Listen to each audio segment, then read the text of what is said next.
Thanks be to God. Pray with me. O Lord, may the words of my mouth and meditations of all of our hearts be acceptable in your sight. You are our rock and our Redeemer.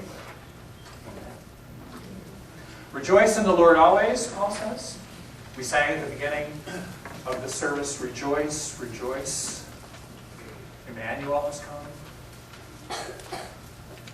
And today we lit the joy candle, remembering that angels on that very first Christmas spoke of good news of a great joy, which is for all the people. Joy. We talk about happiness a lot, but happiness is different than joy. I think there's some overlap, but joy is something deeper. Joy is connected to something deeper. Today, I think we saw our kids up here. That was joy. Just looking at their faces, hearing them sing and dance and smile, watching them maybe when they weren't on camera. That was joy. Why was it? Well, it's partly because they're our kids, and I want to thank all you moms and dads out there for sharing your kids with all of us so we can all call them our kids.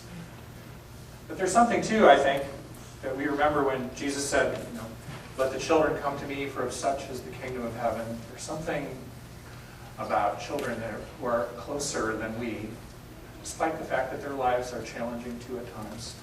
But they're closer than the rest of us to original goodness, to who God has made us and called us to be.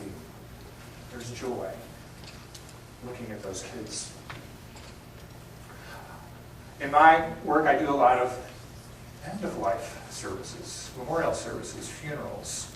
And in recent years, there's become sort of a practice that's almost always now where people put together a photo montage that starts from birth of the person whose life has come to an end. You start at birth, you see them as a child, you see them in their teen years, you see them growing up, you see them all the way, from the beginning to the end of their life. And even if I don't know that person, even if I'm just sitting there in the back row, service, there's something sad, yes, there's something beautiful about it, something holy about it, something about seeing that person's life from the joy at the very beginning, all the way through on that journey to that joy that awaits us at the end of all of our days. Even at a moment like that, there's joy. And I have to say that last Tuesday night, gathering there with many of you and with our Muslim and Jewish friends, whom over the last year we've come to know, many of us know them by name now, and know something about their family, standing on that street corner, despite the fact that it was a heartbreaking event that brought us to that place. There was something deeper there. There was a joy in seeing candlelight lighting up faces. There was a joy in coming together as people who are different, yes, but nonetheless all of us children of Abraham, to say that God calls each of us in our own faiths to something more. There was a joy there. I thought, too, there you combine the joy of a child's face and the joy of light and the joy of that moment. I thought, too, it was a little crazy. You see, you have this beautiful scene where you're seeing people's faces lit up with light.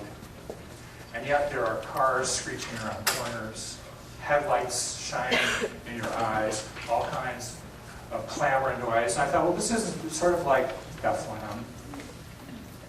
Sort of like the peace of having a child born.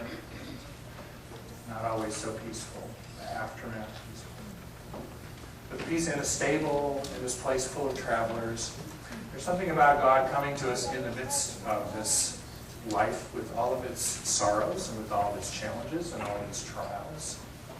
There's something beautiful about that too. That joy comes to us even in the midst of those moments. Because the joy that Christ offers is deeper than darkness, deeper than despair, deeper even than death. So I invite you this afternoon, as you go from this place, to think about those moments where you've experienced joy. Paul says it like a command, rejoice Again, I say you rejoice, like you need to go out and do it. But for me anyway, more often, it's not me finding joy, it's joy that finds me. So I invite you to think about that, whether it's in the face of a child, whether it's in the memory of a loved one, whether it's in a moment like last Tuesday, or just lighting a candle. Where has joy discovered you? Pray with me. O Holy Child of Bethlehem, descend to us, we pray. Cast out our sin and enter in. Be born in us this day.